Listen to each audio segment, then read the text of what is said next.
This episode of To The Point is sponsored by Tarsus.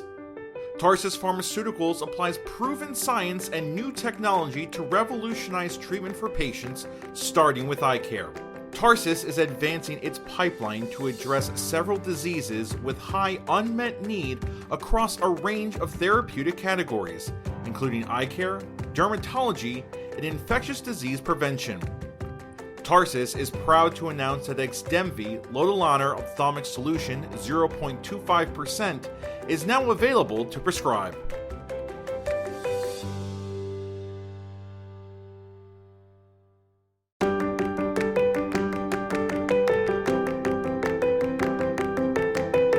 Ocular surface disease. It's complex, chronic, and progressive, but rife with opportunity for the enterprising optometrist. The mission of this podcast is to make this condition more understandable and accessible to those interested in specializing in it. So let's get to the point. Welcome to another episode of the To The Point podcast. Today we are going to be talking about the various at-home treatment options for your patients with dry eye.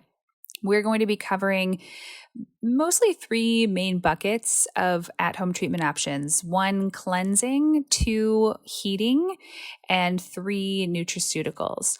My name is Jackie Garlick, and I'm joined by my co-host, Leslie Odell. Hi, Leslie. Hey, Jackie. This is going to be an interesting topic because no matter how hard we try to rehab the ocular surface, if we don't get good at-home regimens in place for our patients, they often can fail our treatments. So the at-home care for a chronic dry eye patient is something that's really important to their overall success. Yep, agreed. Let's start by talking about the cleansers that are out there. I mean, we're going to be talking about, there's a lot of different cleansers, honestly, out there. And this is anything we mention here is certainly not an exhaustive list. That are changing all the time. But certainly cleaning those lids, in some cases will you need tea tree oil, other times you don't. Let's kind of start talking about the various ways, the various over-the-counter options for cleansers.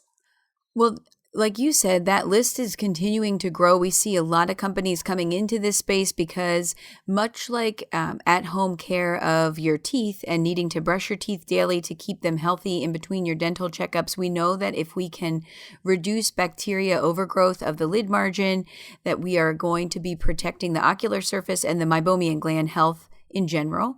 And that's why we've seen this list grow and grow over the past, 10 years, really. When I look at cleansers, I think about them almost as specific as I think about the tears I'm going to choose when I'm supplementing tears for a patient who has dry eye. So I kind of group them, like you were saying, into these different buckets of tea tree oil cleansers. When I know I have a Demodex patient and I need that tea tree oil to help reduce the Demodex infestation. I need sometimes just a daily cleanser, much like you're brushing your teeth every day. And that's really where I put all of the hypochlorous acid products that we have available to us right now.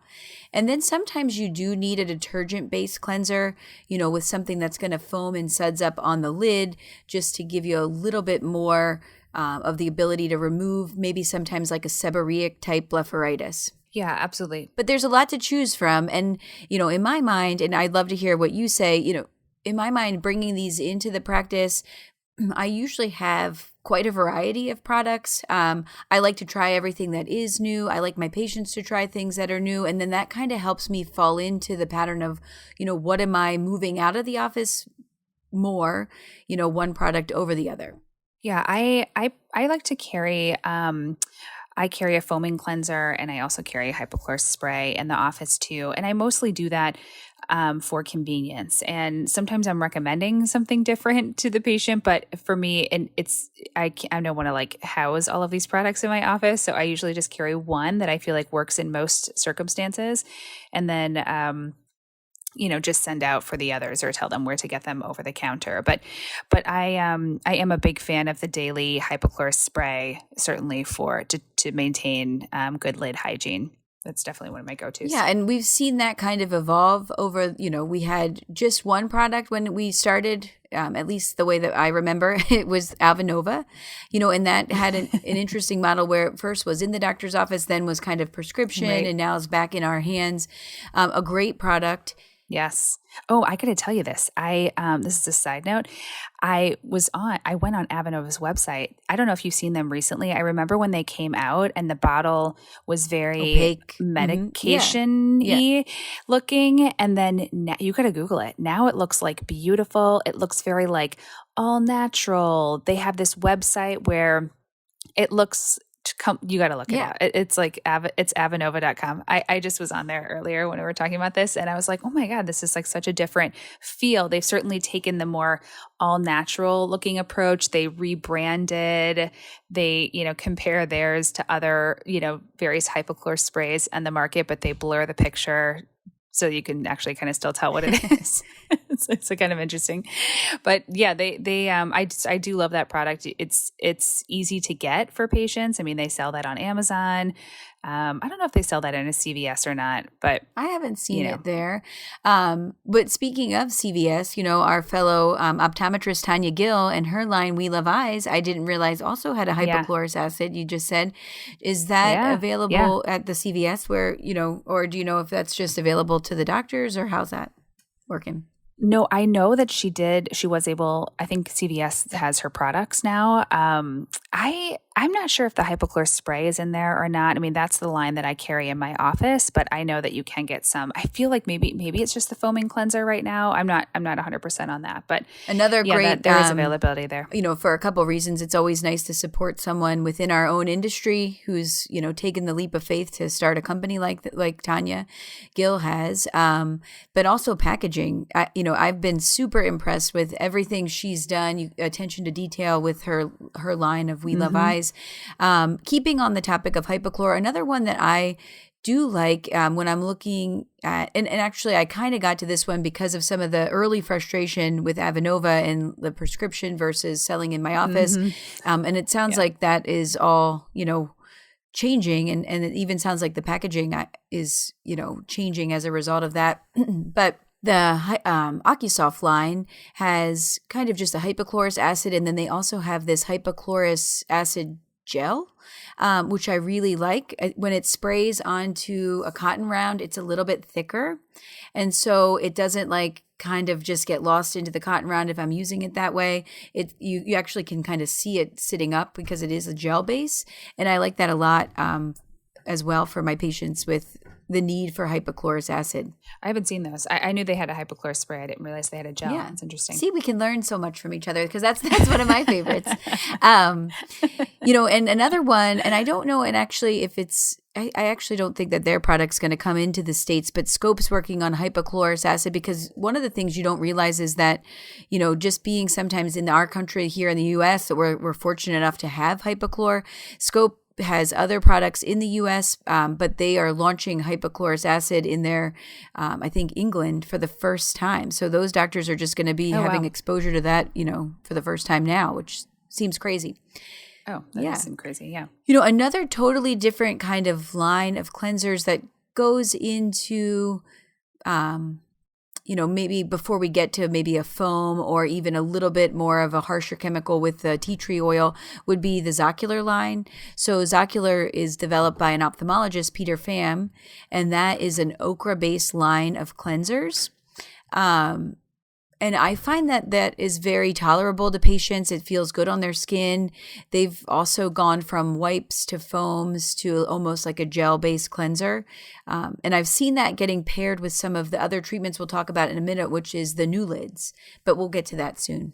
Yeah, I've never used any of the products in the Zocular line, but do they have a tea tree oil pad within that line? No, so Zocular is tea tree oil free. It's all okra based. So okra, that funny little green vegetable that was in your vegetable soup growing up. I have never, maybe you've cooked okra other ways, but I just remember that was in that vegetable soup my mom made. Who knew it was going to be good for our eyes? Who knew? For some reason I was associating, I knew they had that, but I also thought they had some sort of tea tree something, but I'm confusing. There's so many tea tree options. Right. There. And I mean, It's that is. confusing. So with tea tree, we know that if you do, so first of all, tea tree oil is appealing to all of the companies because it's not only anti-Demodex, it's antibacteria, it's antifungal. So it has a lot of great medicinal properties, and it's all natural as well, which is a big selling point to patients and, doctors too. We want to be giving patients things that are not going to be harming, More chemicals. right? More chemicals. So I think that was the appeal. So you'll see that in different percentages in foam-based cleansers, in pads, but it sometimes can be a little bit irritating to the eye. Depends on, and that sometimes is like, I feel like patient dependent. And this is where I tend to have a few different options for patients. And that's just because if I'm treating Demodex and I need them on a daily lid cleanser, for some patients, Claridex, by BioTissue is too harsh. They now have Claridex Light, but at the beginning of my treatment with Demodex, I do want more of a full strength type of treatment. So, I've used other products like the Blefadex line, the OcuSoft Oust, and I really find that sometimes it's just nice to be able to, kind of just get your hand on a few of them. And, one way to see is if the company has any samples that you can have in your office to kind of try it out that way. And then I know that sometimes we're using the tea tree oil just as like our makeup wearing patients that are using, their makeup every day, and we want to make sure they have a clean face to go to bed. Yep, absolutely. Should we talk about, you mentioned this briefly a little bit earlier, but new lids. That's relatively newer. Yeah, so new lids I think maybe is out for like the past 3 years. But it really has become a lot more appealing to me in the past 8 months, with I'm thinking outside the box as much as I can and thinking like, what can I do at home in all realms of eye care? Because of things like the shutdown with the pandemic, it really makes you think about how can you continue the care if you aren't visibly there for the patient. And so new lids for me, actually, I think is going to be, something I hope my patients really do embrace. So this is not like our microexfoliation tools that we have in the office, a spinning brush. That was one of my first concerns is, am I going to, sell this to a patient and they're going to give themselves a corneal abrasion and now that I'm to blame. But it's more like the eye is shut and it's an oscillating. So it's kind of a back and forth motion over the eyelid when the eyelid is closed. And it's a disposable tip. So each day the patient is using a new tip. Really, I think that how I'm going to talk to patients about it is the electric toothbrush versus the traditional toothbrush, and just the evolution of how much cleaner your teeth are going to get with an electric toothbrush. So if we're smearing all the cleansers over the eyes alone, it might be good to pair it with something like new lids that's really helping to, get rid of some of that debris. So new lids has this statement that says like the tip works by gently stimulating and rejuvenating the patient's meibomian glands. But I sort of picture new lids as more of like removing all of that debris. I guess, is that another way to say that? That's maybe more understandable to a patient. Yeah, I think so. And maybe they say, Stimulating. I think maybe they say that because it's this oscillation. There's some new research that's kind of showing vibration near the meibomian glands can be good for stimulating secretion. So it could be, maybe that's how they got to that wording, but it is more of this oscillation of the tip. I think of it as like an electric toothbrush exactly. for your lids. Yes, and that's really what we have to do. I mean, all of these lectures I've got, what an amazing time to be able to learn. So I've been able to listen to a lot of Corb's lectures through Academy and also Dr. Amy Now. And, the eyelids, really what they're saying is the new paradigm of dry eye is how are the lids performing? And if you're jumping right to the cornea and the conjunctiva and you're not paying attention to the lids, you're really missing most of what's contributing to the underperformance of how the tears are distributing, where that bacteria is, the meibomian gland stasis, and, all of that. So I do think that embracing any at-home care as it pertains to lid cleansing is going to set you leaps and bounds ahead of, the guy next door. Can you speak on like what the cost of this is to the patient? Do you know any of this information? And like the patient gets it from you? Yeah. New So lids, actually, they get it from and you? like most of the companies, I think they've all sort of really changed their model. A lot of times we were housing most things in the office. That was expense to us, right? We have to put our money out until we sold things to make our money back. But that's changing. A lot of these companies, even the cleansers that we were speaking to earlier, have a drop ship. So instead of maybe sending them to their website, you almost like email the patient a link after you see them, and they get it directly from the company. But then there's money back to the doctor for that sale. So with new lids, you have both options. You could stock it if you feel like that impulse buy is going to be what your patient needs, and you're going to sell it more that way. Or they do a drop ship where the patient gets it in a few days. And I think it's roughly around, and don't quote me on this, but I think it's around $300, and that is the unit and maybe 90 days of tips. And then they do have to subscribe to, renewing the tip that is disposed of. So, Okay. Because of that, sometimes I guess you could share it with, not like your electric toothbrush. You're never going to share that thing. But this is a little different because the tip is unique. So I don't know if maybe two people in the same household could share. That's something something to think about. Something to think about. Yeah. You're going to get an email from New Lids right after this airs. It's like Do not. Horrible idea. Bad idea. Thanks for talking about us, but don't. Another quick thing I will say too, because thinking along the lines of the more things that you can get in the hands of your patient, the better the control you have over all these little things that maybe would set them back. Like, so for example, you tell the patient you want them to use a certain tier. They go to the pharmacy and now they buy the generic, right? Or now they buy a completely different one because on the shelf it looks like it's comparable. Or the pharmacist sometimes tells them, that the store brand is okay. So really embracing all of the companies that allow for in-office sales. And again, like the drop ship, I think is another great option for us. It really helps if you have a website that you can really build out and, the patients just kind of shop from you. That's good. The Allergan's working really hard to get all of their Refresh products in our hands. They just launched. I saw that, yeah. They just launched Refresh Digital. So if it wasn't already going to be knocking on our doors, I feel like that marketing was like brilliant. Right? I know. I said the same thing. And then we talked about Fresh Coat before and how that's a unique tier. You can't actually find that at a store, and it's hard to buy online. So having that, either through you in your office or through you in a website. Oasis Tears is another brand that I like that's a preservative-free option. And then, Retain MGD by the OcuSoft line those are kind of my go-to. But also having a gel and an ointment that's readily available, because maybe your patients, are doing more online shopping. So why not build out a website that allows them to online shop from your practice versus going to Amazon or CVS or, wherever else. This episode of To The Point is sponsored by Tarsus. Tarsus Pharmaceuticals applies proven science and new technology to revolutionize treatment for patients, starting with eye care. Tarsus is advancing its pipeline to address several diseases with high unmet need across a range of therapeutic categories, including eye care, dermatology, and infectious disease prevention.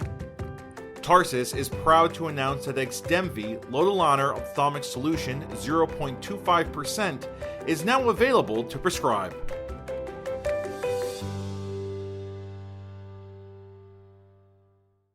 Right.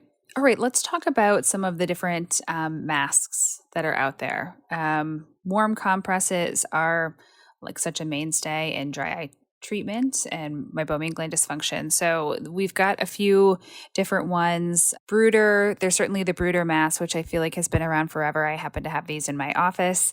And I should say the reason I mostly have these in my office is really for convenience. I don't feel like this is like a huge moneymaker situation, me selling these things out of my office. I mostly do those things for convenience, but I have Brooder mask. I know you're a fan of the iEco. You use them, right? Mm-hmm. Yeah.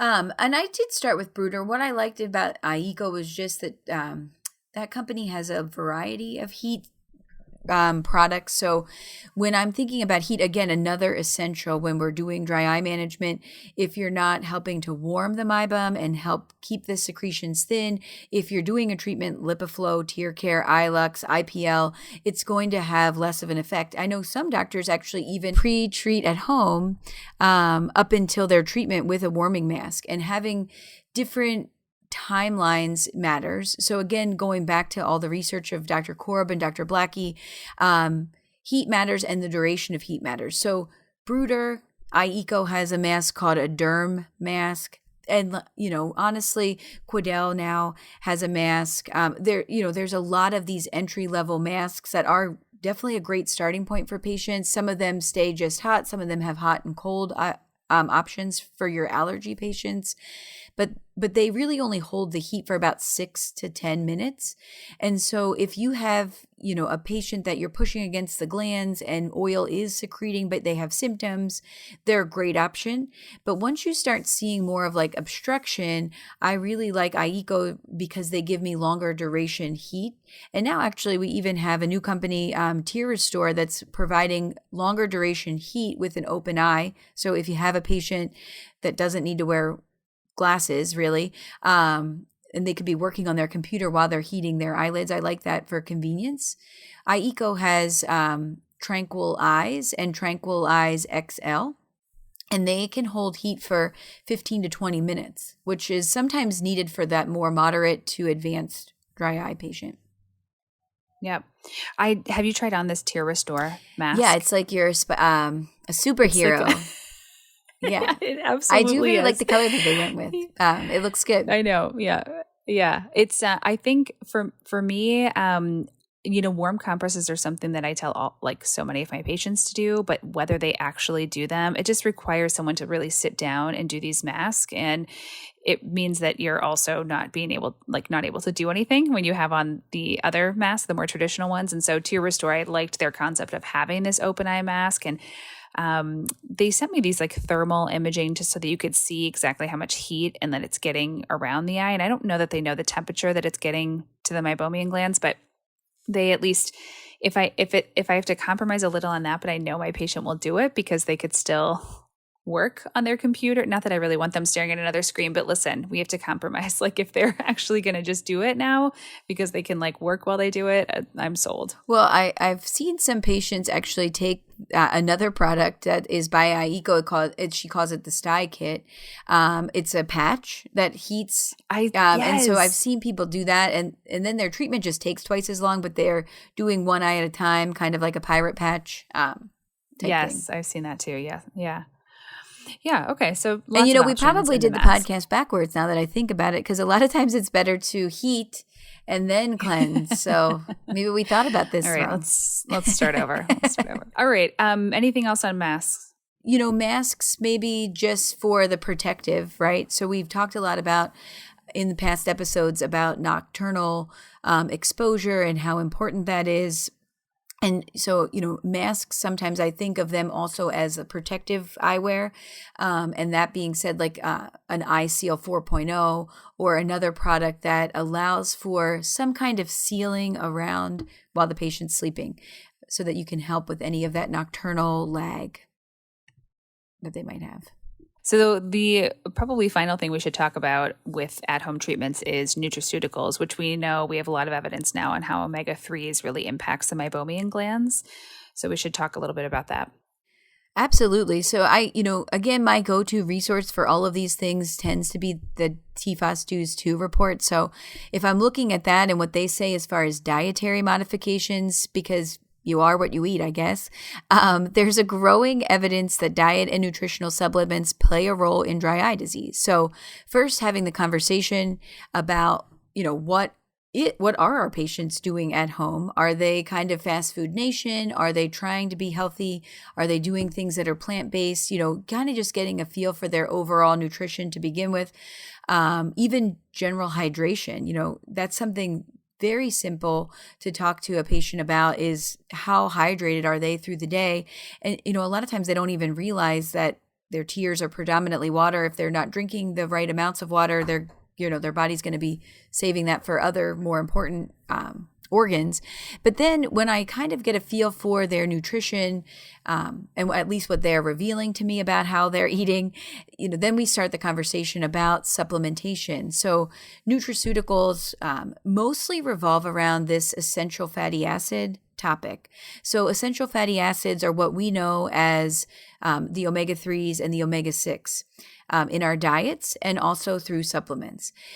In our country, the problem is that we have a very skewed ratio of this balance of fats in our diet, and that then promotes inflammation, throughout our body. So if we're supposed to have a 4-to-1 ratio, omega-6 to omega-3, that's the ideal ratio.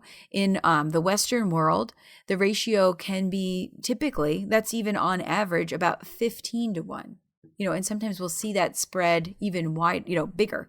So a lot of times patients might not be that open to eating fish. We now know that even diet sources of our omegas can be contaminated with things.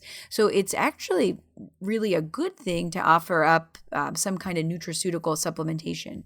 Yeah, I completely agree. I think you could spend several podcasts talking about nutrition and omega-3 supplementation. There are a lot of good nutraceuticals out there. I've had experience with Hydra-Eye.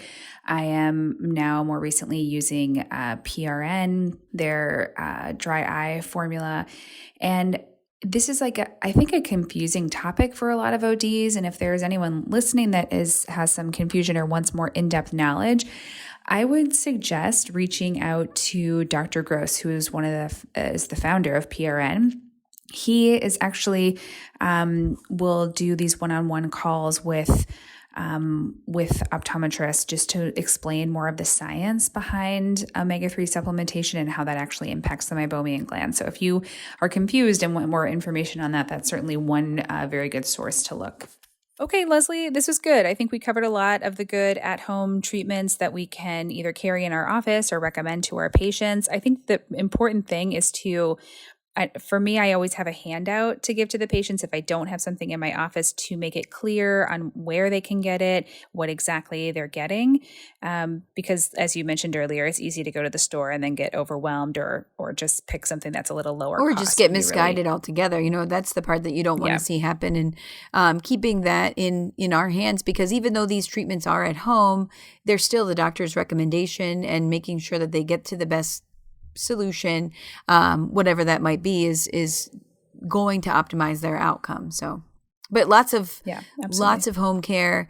I think, making that dental analogy for your patients really helps them understand that, and just, pay attention to the eyelids.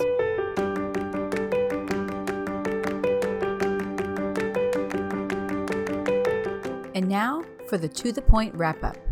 When treating your chronic dry eye patients, don't forget at-home care.